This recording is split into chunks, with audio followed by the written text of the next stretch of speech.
Hello दोस्तों, ये है इतिहास के पार्ट 3 फ्रांस की क्रांति का चौथा भाग। इस वीडियो में हम जानेंगे कि फ्रांसीसी क्रांति के क्या परिणाम थे और फ्रांसीसी क्रांति का स्वरूप कैसा था। तो चलिए शुरू करते हैं आज का पाठ। दोस्तों, फ्रांसीसी क्रांति का सबसे पहला परिणाम था कि इस क्रांति के बाद पुरातन व्यवस्था, जिसे हम अंग्रेजी में एंशिएंट रिजीम कहते हैं, उसका अंत हुआ।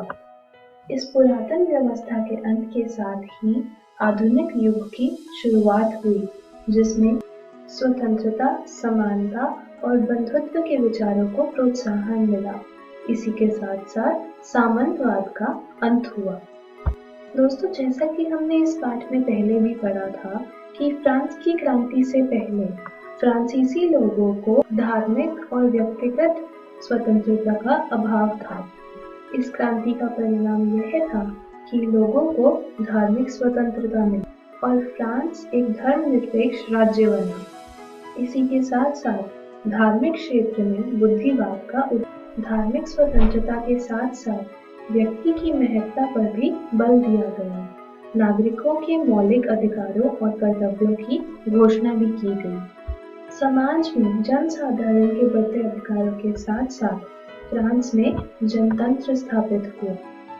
इस जनतंत्र ने राजा के दैवीय अधिकारों के सिद्धांत को समाप्त किया। जनतंत्र के साथ साथ फ्रांस में समाजवाद भी प्रारंभ हुआ।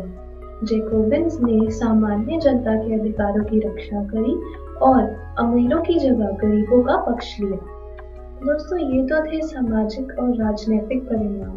अगर हम आर्थिक परिणामों की ओर देखें तो क्रांति के बाद गिल्ड प्रथा, प्रांतीय आयात कर और अन्य व्यापारिक प्रतिबंध हटाए गए, जिसके चलते फ्रांस के वाणिज्य और व्यापार में वृद्धि हुई। इसी के कारण 19वीं शताब्दी में व्यापार के क्षेत्र में फ्रांस इंग्लैंड के बाद दूसरे स्थान पर था। दोस्तों, इस क्रांति का अगला परिणाम था दास प्रथा का उन्मूलन। दोस्तों, 1794 में कन्वेंशन यानी कि नवनिर्वाचित असेंबली ने दास मुक्ति कानून को पारित किया, लेकिन आगे चलकर नेपोलियन ने इस कानून को समाप्त कर दिया। लेकिन आगे चलकर 1848 में अंतिम रूप से फ्रांसीसी उपनिवेशों से दास प्रथा को हटा दिया गया। दोस्तों, इस क्रांति से पहले फ्रांस में चर्च में शिक्षा का प्रबंध था, लेकिन इस क्रांति के बाद सरकार पर शिक्षा का उत्तरदायित्व आ गया।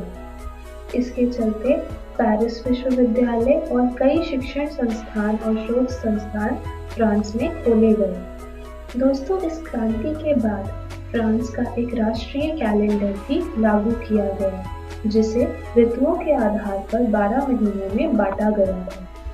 दोस्तों, फ्रांसीसी क्रांति का एक बहुत ही अहम परिणाम था महिला आंदोलन की शुरुआत।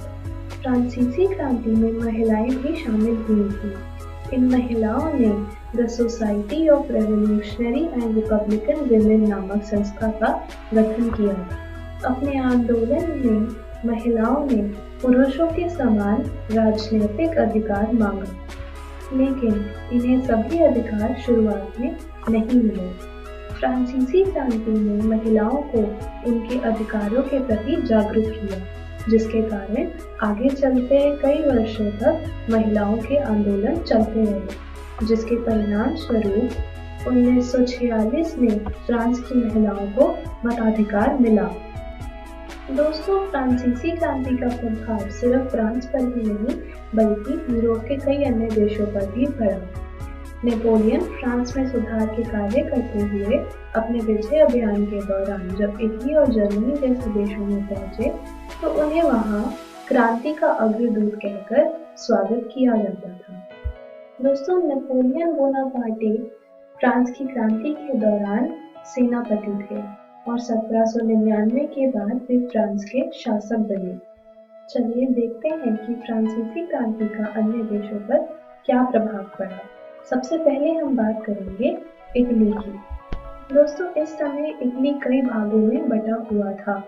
फ्रांस की क्रांति के बाद इटली के विभिन्न भागों में नेपोलियन ने अपनी सेना एकत्रित कर लड़ाई की तैयारी की और इटली राज्य स्थापित किया। एक साथ मिलकर लड़ाई करने से इटली के लोगों में राष्ट्रीयता की भावना आई और इटली के एकीकरण का मार्ग प्रशस्त हुआ। चलिए दोस्तों, अब बात करते हैं जर्मनी की। इटली की तरह जर्मनी भी छोटे छोटे करीब 300 राज्यों में बटा हुआ है। नेपोलियन के प्रयासों से ये 300 राज्य केवल 38 राज्यों में सीमित रह गए और इसी तरह जर्मनी राष्ट्र का निर्माण हुआ। जर्मनी के लोगों ने भी इस क्रांति के स्वतंत्रता, समानता और बंधुत्व के नारे को अपनाया।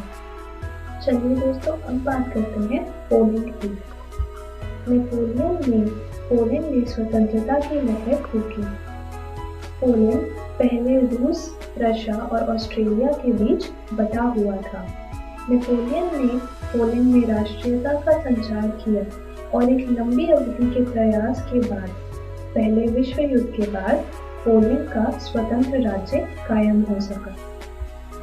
दोस्तों, अब बात करते हैं हम इंग्लैंड की। नेपोलियन का विजय अभियान इंग्लैंड पर भी हुआ, लेकिन इस अभियान में नेपोलियन की हार हुई। दोस्तों, इस हार के बावजूद फ्रांस की क्रांति का इंग्लैंड पर बहुत अधिक असर पड़ा। फ्रांस की क्रांति के बाद इंग्लैंड में सामंतवाद के खिलाफ आवाज उठनी शुरू हो गई, जिसके चलते 1832 में इंग्लैंड में संसदीय सुधार अधिनियम पारित हुआ। इस अधिनियम के अनुसार जमींदारों की शक्ति को समाप्त करा गया और जनता के लिए अनेक सुधार के मार्ग प्रशस्त हुए। दोस्तों, ये तो बात हुई फ्रांसीसी क्रांति के परिणामों की। चलिए अब इस क्रांति के स्वरूप पर चर्चा करते हैं। दोस्तों, अगर हम सोचें कि फ्रांसीसी क्रांति में किस वर्ग के लोगों ने मुख्य रूप से भूमिका निभाई या किस वर्ग के लोगों को सबसे अधिक लाभ हुआ, तो कई इतिहासकारों का मानना है कि फ्रांसीसी क्रांति एक बुर्जुआई क्रांति या फिर मध्यम वर्गीय क्रांति थी। इतिहासकारों के अनुसार इस क्रांति ने एक विशेषाधिकार प्राप्त वर्ग की जगह एक दूसरे विशेषाधिकार वर्ग का शासन स्थापित किया। दोस्तों, जैसा कि हमने इस पाठ में पढ़ा कि किसान और मजदूरों ने मिलकर इस क्रांति को सफल बनाया, लेकिन क्रांति के बाद भी उनके हाथ में कोई अधिकार नहीं आया, यहाँ तक कि उन्हें मताधिकार भी नहीं दिया गया। क्रांति का नारा स्वतंत्रता, समानता और बंधुत्व का प्रयोग पादरियों और सामंतों के विशेषाधिकारों का अंत करने के लिए और मध्यम वर्ग के लोगों के लिए विशेष सुविधाएं प्राप्त करने के लिए किया गया।